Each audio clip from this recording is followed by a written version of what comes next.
जय माता दी दोस्तों, आप सभी का मेरे YouTube चैनल पर स्वागत है। मैं पूजा पांडे आपके साथ। कैसे हैं आप सब? आई होप आप सब बहुत अच्छे हो और माता रानी की कृपा दृष्टि आप सब पर बनी रहे। आप आज मातेश्वरी के दर्शन कर सकते हैं। आज नवरात्रि का 6वां दिन है और माँ आदिशक्ति के स्वरूप के दर्शन करते रहिए और कमेंट करके ज़रूर बताइएगा कि आप सबने नवरात्र को कैसे मनाया है और ज़रूर मेरे साथ शेयर करिएगा। और आज का वीडियो लेके आई हूँ मैं अष्टमी और नवमी पे और कन्या पूजन कैसे करना है। कन्या पूजन का मैंने वीडियो ऑलरेडी डाल रखा है, नवरात्रि का शेयर किया है पूरा अच्छे से एक एक चीज़, लेकिन फिर भी आज मैं आपको एक बार बता देती हूँ कि नवरात्र पे आपको कन्या पूजन कैसे करना है और अष्टमी कब रहना है, अष्टमी का पूजन कब करना है और नवमी कब रखना है। तो चलिए वीडियो को हम आगे बढ़ाएंगे। तो वीडियो आगे बढ़ाने से पहले आपको वीडियो पसंद आएगी तो लाइक करिए, सब्सक्राइब करिए मेरे चैनल को, बेल आइकन को प्रेस करिए और वीडियो को शेयर करिए एंड कमेंट करना बिल्कुल ना भूलिए। कोई सवाल है तो आप वो भी मुझसे पूछ सकते हैं। अब चलिए मैं वीडियो को आगे बढ़ाऊँगी क्योंकि थोड़ा सा जल्दी है, क्योंकि नवरात्र का टाइम है, पाठ करना होता है, बहुत सारे समय कार्य है। माँ 9 दिन के लिए आई है तो बिल्कुल भी माता के अलावा और किसी चीज़ के लिए टाइम नहीं मिल पाता। बहुत टाइम निकालने के बाद नवरात्र में तो बहुत जल्दबाजी सी हो जाती है, क्योंकि काम भी है, काम निपटाने हैं, फिर उस वीडियो भी बनाना, आप सब के साथ बातें भी करनी है, तो बहुत शॉर्ट टाइम पड़ जाता है माता के साथ रहने का। चलिए वीडियो को आगे बढ़ाती हूँ मैं। तो सबसे पहले आपको बता देती हूँ कि अष्टमी तिथि के बारे में।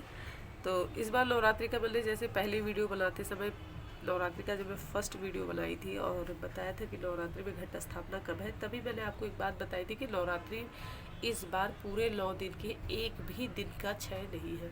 ये सबसे शुभ संकेत होता है कि एक भी दिन का क्षय नहीं है, पूरे 9 दिन के नवरात्र हैं। तो और मैंने दिन भी बता दिया था कि 26 तारीख को माँ प्रथम है, फिर उसके बाद 27 तारीख को। तो ऐसे ही दिन के हिसाब से भी आप जोड़ेंगे तो आपका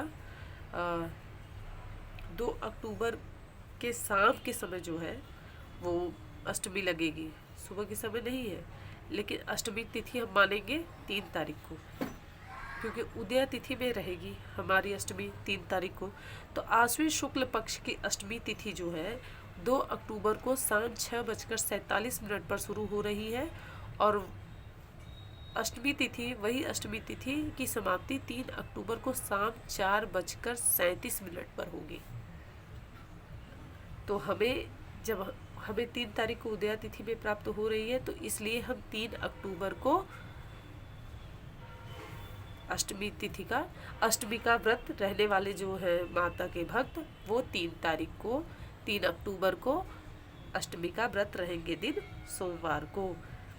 अब नवमी तिथि का भी मैं बता देती हूँ। आश्विन शुक्ल पक्ष की नवमी तिथि 3 अक्टूबर की शाम 4:37 से शुरू हो रही है और वही महानवमी तिथि की समाप्ति 4 अक्टूबर को दोपहर 2:22 पर हो रही है। यानी 3 तारीख की शाम को ही 4:37 के बाद से नवमी तिथि लग जाएगी, लेकिन वो 4 अक्टूबर को दोपहर 2:22 तक रहेगी। तो नवमी की पूजा हम 4 अक्टूबर को करेंगे। अब मैं बता देती हूँ, जो अष्टमी पूजन करते हैं, जो अष्टमी पूजन करेंगे उन्हें मातेश्वरी कन्या पूजन जैसे बहुत जन है नवमी में करते हैं, बहुत जन है अष्टमी में करते हैं। तो आपको सोमवार को व्रत रहना है और कन्या पूजन उसी दिन हवन करके कन्या पूजन करना है, परंतु व्रत आपका अष्टमी तक रहेगा। अगर आपके यहाँ अष्टमी की भी पूजा होती है तो भी आप भोजन ग्रहण नहीं कर सकते। बहुत जन है अष्टमी पूजन करने के बाद भोजन कर लेते हैं। तो आपने नवरात्र केवल 7 दिन का ही रखा। 8 दिन का नवरात्र 9 दिन का होता है, आपने केवल नवरात्रि 7 ही दिन का रखा है, ये मान्यता होती है। आप नवरात्रि, अगर आपके यहाँ अष्टमी पूजा होती है, फिर भी आप अष्टमी पूजा करने के बाद नवमी में ही दाना करेंगे, मतलब भोजन ग्रहण करेंगे। अब मैं आपको बता दूँ, विजयदशमी 5 तारीख की रहेगी। जैसे कि सभी जानते हैं विजयदशमी 5 अक्टूबर को रहने वाली है। तो मैं ये बता रही थी, अब हम बताते हैं आपको कन्या पूजन के विषय में कि कन्या पूजन आपको कैसे करना है। कन्याओं के लिए पहले तो 2 वर्ष से लेकर 10 वर्ष की कन्याओं को आप बुलाइए। 9 कन्या होनी चाहिए। अगर आपको 9 नहीं मिल रही है तो आप 1 2 3 5 7 कितनी भी कन्याओं को भोजन करा सकते हैं। और ऐसा नहीं है कि 10 वर्ष से ऊपर की कन्या आ गई तो आप उनके पूजन नहीं कर सकते। कुमारी पूजन होगा, कुमारी कन्याओं का भी पूजन किया जाता है। और उसके बाद आपको सर्वप्रथम उन्हें 1 दिन पहले ही आप निमंत्रण दे दीजिएगा। ऐसा नहीं रास्ते में चल रही है आप बुला लीजिए, आ जाओ भाई हमारे यहाँ पे भी भोजन कर लो, हम हवन कर चुके हैं। या कन्या आ गई तो बैठा दो उन्हें, वेट करते रहिए और अभी हम फुर्सत हो के आपको भोजन करा रहे हैं। बिल्कुल ऐसा नहीं करना है। आप सबको इस चीज़ का विशेष ध्यान दें। आप 1 दिन पहले ही आदर के साथ आप माता को निमंत्रण दे रहे हैं, आप माता का आवाहन कर रहे हैं जिनकी आपने 9 दिन तक श्रद्धापूर्वक पूजन किया है। आपको नवरात्र से अष्टमी अगर आप पूजा करते हैं तो सप्तमी को ही, और आप नवमी का पूजन करते हैं तो अष्टमी को ही कन्याओं के घर जाकर उन्हें निमंत्रण दे दीजिए। और सुबह हवन पूजा करने के बाद आपने जो भी भोजन बनाया है श्रद्धा अनुसार सात्विक वैष्णव भोजन होना चाहिए। कोई भी उसमें तामसी या लहसुन प्याज या ऐसे कुछ भी नहीं होना चाहिए। आपको एकदम सात्विक भोजन बनाना है। आप काले चने बना सकते हैं, छोले बना सकते हैं, आलू की सब्ज़ी बना सकते हैं, पूरी बना सकती हैं, वो आपके ऊपर है। आप खीर बना सकते हैं, हलवा बना सकते हैं, पूरी बना लीजिए। और भोजन बन आज महाशय हमारे घर पर हैं तो पता चल रहा है कि आज ये घर पर ही है, छुट्टी है आज इनकी स्कूल की। तो आप हलवा पूड़ी, काले चने, सब्जी, जो भी आपकी इच्छा जैसे श्रद्धा हो आपकी, आप बना सकते हैं। और भोजन बनाने के बाद थाली में अच्छे से सजा के रख लीजिए। और जब कन्या आ जाए सर्वप्रथम तो अपने घर की साफ़ सफाई का विशेष ध्यान दीजिएगा। उस दिन साफ़ सफाई सुबह ही कर लीजिएगा। कन्याओं के जाने के बाद झाड़ू पोछा आपको नहीं करना है। वो देवी हैं, देवी के जाने के बाद घर में साफ़ सफाई या झाड़ू पोछा नहीं करना, उनके आगमन से पहले करना है आपको। आप साफ़ सफाई करके साफ़ आसन उनके लिए आसन बिछा दीजिए और उन पे माताओं को विराजमान कर दीजिए। ध्यान रखिए कि किसी भी कन्या को आप उनके नाम से नहीं पुकारेंगे, या आप किसी भी कन्या को जल्दी जल्दी करके हाँ जल्दी जल्दी करवा देते हैं, ऐसे कर देते वैसे कर देते, बिल्कुल नहीं। एकदम अस्थायी रूप से पति पत्नी अगर मिलकर करें तो अति उत्तम है। थोड़ा सा समय निकाल लीजिए, क्योंकि ये दिन बार बार बहुत जल्दी जल्दी नहीं आते। आप नवरात्र का आपने 9 दिन तक आपसे क्या पूजा पाठ हुई क्या नहीं हुआ है वो सब एक तरफ है। कुछ कर पाए कुछ नहीं कर पाए वो बात की बात है। लेकिन कन्या पूजन अगर आपने बहुत अच्छे से कर लिया, नियम के साथ कर दिया, तो आपको नवरात्र के पूरे 9 दिन का फल मिलेगा। आपने चाहे पूजा अच्छे से की हो नहीं की हो तो भी। ठीक है, तो आपको कन्याओं को विराजमान करना है। विराजमान करने के बाद सर्वप्रथम कन्याओं के पैर धुलवाने। एक थाली ले लीजिए, पत्नी अगर आपकी पत्नी जल डाल रही है तो अच्छा है, और आप पैर धुलवा लीजिए। पैर धुलवा के मातेश्वरी का पैर छू लीजिए। पैर फिर पोंछ कर उनका, कन्याओं का पैर पोंछ कर फिर उन्हें हल्दी, कुमकुम, अष्टगंध, तिलक, गुलाल लगाकर टीका लगा दीजिए। थोड़ा सा अच्छा चढ़ा दीजिए। अगर आपके सामर्थ्य है तो एक एक गुलाब के फूल ले लीजिए। गुलाब के एक एक पुष्प उन्हें दे दीजिए। नहीं गुलाब के पुष्प हैं तो आप गेंदे का ही फूल उन्हें समर्पित कर सकते हैं। देकर थोड़ा सा अच्छा छिड़क दीजिए। इत्र अगर आप उन्हें लगा सकते हैं तो इत्र भी लगा दीजिए। नहीं इत्र लगा सकते तो रुई में थोड़ा सा इत्र लगाकर आप उन्हें इत्र समर्पित कर सकते हैं। उसके बाद आप सभी कन्याओं को कलावा बांध लीजिए। उनके पैरों में आलता लगा दीजिए। पैरों में आलता लगा के टीका लगा के अच्छे से, और फिर आलता लगा दीजिए। आप आलता वगैरह लगाने के बाद अगर आजकल की बच्चियां पढ़ने जाती हैं तो अगर आलता ना लगवाएं तो आप उनके अंगूठे में लगाकर शुभ कर सकती हैं। और उसके बाद तब उन्हें भोजन आप देंगे। चाहे तो आप पहले तो मीठा दीजिए। अगर आपने खीर बनाया तो सर्वप्रथम खीर दीजिए उन्हें खाने के लिए। उसके बाद आप सबको भोजन करवाइए, उनके सामने जल रखिए और सभी माताओं से मातेश्वरी से हाथ जोड़कर विनती करिए, माँ हमने जो भी भोग बनाए हैं उसे स्वीकार करिए। और वहाँ पर उनके पास ही बैठे रहिए, उनकी थाली में देखिए, बहुत ज़ोर ज़बरदस्ती मत करिएगा, नहीं नहीं खाओ, नहीं खा डालो, नहीं पूरा खाना ही पड़ेगा, नहीं। जो इनकी इच्छा होगी वो ले लेंगे। उनसे पूछ कर उन्हें अगर और पूरी चाहिए, सब्ज़ी चाहिए या चने चाहिए, वो उनसे पूछ कर उन्हें आप भोजन अच्छे से परोसेंगे। और चुनरी, हाँ मैं एक चीज़ भूल गई, चुनरी ज़रूर ले लीजिएगा। सब माताओं को चुनरी भी उड़ाना है। कलावा वगैरह बांधने के बाद, तिलक लगाने के बाद, बिंदी लगाने के बाद आपको उनको चुनरियाँ उड़ा देनी। चुनरी उड़ाने के बाद आपको उन्हें भोजन करवाना है। सामर्थ्य हो तो आप सादा पान, छोटा छोटा बीड़ा आप वो रख सकते हैं। नहीं लेंगी तो कोई बात नहीं, जो कन्या अगर पान सादा पसंद करे उन्हें आप दे सकते हैं। पान उन्हें समर्पित करना अति उत्तम है। माताओं के साथ बटुक भैरव को बुलाना न भूलें।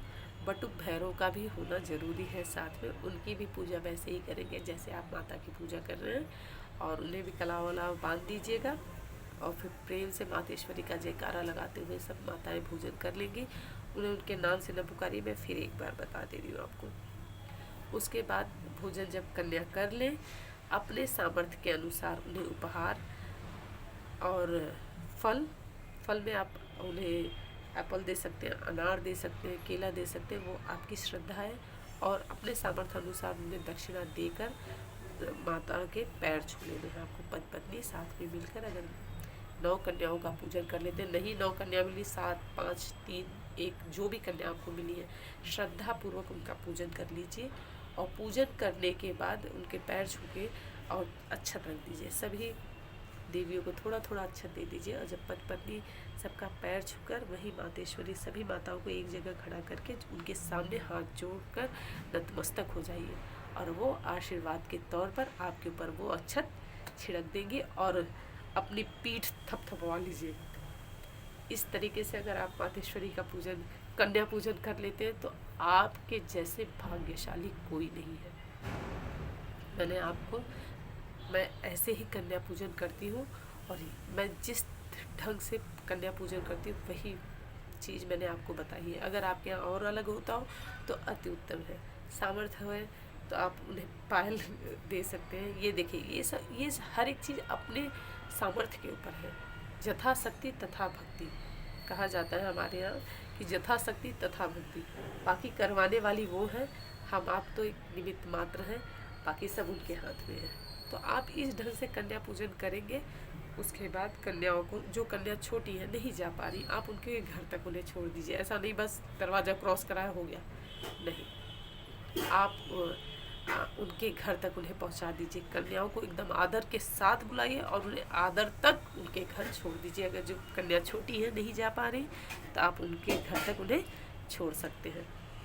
और जो अक्षत वहाँ पे जब कन्या आपके ऊपर छिड़कती हैं, उन्हें आप एक कपड़े से बटोर कर उठा लीजिए। जल जो है, जो आपने पैर धुलवाया था, वो जल पौधे में डाल दीजिएगा। इधर उधर से फेंकना नहीं, अक्षत को भी इधर उधर नहीं फेंकना है। ये सब आपके घर बरकत के लक्षण रहेंगे। और उम्मीद करती हूँ कि कन्या पूजन आप ऐसे ही करेंगे और ज़रूर शेयर करेंगे मेरे साथ। कमेंट करके ज़रूर बताइएगा। और हवन की भी वीडियो मैं कोशिश करूँगी आपके साथ शेयर करने की। अभी मैं नहीं कंफर्म बोल सकती। और कन्या पूजन की भी वीडियो मैंने शेयर कर दी है, फिर भी कोशिश करूँगी अगर मैं कन्या पूजन करूँगी तो, अगर करूँगी क्या, कन्या पूजन करूँगी, अगर हो सकेगा तो वीडियो देखती हूँ, बनेगा तो बना लूँगी, नहीं तो बहुत दौड़ भाग होती है तो पॉसिबल नहीं हो पाता। बट आप मेरी पिछली वीडियो देखेंगे तो मैं इसी ढंग से पूजा पाठ करती हूँ। कन्याओं का भी पूजन मैं इसी ढंग से करती हूँ, तो आपको भी इसी प्रकार से पूजन करनी है। अगर आप इससे भी उत्तम कर सकते हैं तो भी बहुत अच्छा है। और अगर आप कन्याओं को बहुत सारा भोग, 56 भोग नहीं बना के दे सकते, पान नहीं दे सकते, ये सब चीज़ें नहीं कर सकते, तो भी उन्हें हल्दी कुमकुम का टीका लगाकर, कलावा बांधकर आप उन्हें फल, दक्षिणा, जो भी आपका सामर्थ्य है, और भोजन में अगर आपने हलवा पूड़ी ही बनाया है, खीर ही बनाया है, जो भी आपने बनाया है वो श्रद्धा के साथ, माँ भाव की भूखी होती है तो आप उसे श्रद्धा के साथ मातेश्वरी जितनी माताएं आएंगी, भवानी आएंगी, उन सबका आप इसी ढंग से कन्या पूजन करेंगे। ये मैंने आपको बता दिया है। किसी भी कन्याओं का आप नाम लेकर मत बुलाइएगा, आप भवानी करके बुला सकते हो, उन्हें भवानी, माँ, कन्या, ठीक है। तो इसी ढंग से आपको मातेश्वरी को, और जो कन्या भोजन नहीं कर पा रही है उन्हें आप अपने हाथ से भोजन कराने का अगर आपको सुख प्राप्त हो रहा है तो ये अति उत्तम है। और पानी, उन्हें जल जरूर दीजिएगा जल ग्रहण करने के लिए। भोजन तीखा मत बनाइएगा, बहुत मसालेदार मत बनाइएगा। इस चीज़ का आपको ध्यान देना है कि बहुत मसालेदार नहीं बना देना है, बहुत तीखा नहीं कर देना है। आप मातेश्वरी का नाम लेकर भोजन बनाएंगे तो आपके भोजन में कोई भी चीज़ कम ज़्यादा होगी ही नहीं। कन्या पूजन में हमने आज तक, हम तो भोजन चख के नहीं बनाते कि चखना पड़े। आप माता का नाम लेकर बनाएंगे भोजन, आप मातेश्वरी को ये सोचिए कि आप माता को भोजन करा रहे हैं। आज आपके घर पे 9 देवियाँ भोजन करने आ रही हैं, आप उस भाव से बनाइए, आपका भोजन बहुत ही उत्तम बनेगा। तो उम्मीद करती हूँ वीडियो आपको पसंद आई होगी। तो वीडियो पसंद आई हो तो लाइक करिए, शेयर करिए एंड कमेंट करिएगा, और मेरे चैनल पर नए हैं तो सब्सक्राइब करिएगा। तो मैं मिलूँगी आपसे नेक्स्ट वीडियो में, तब तक के लिए जय माता दी।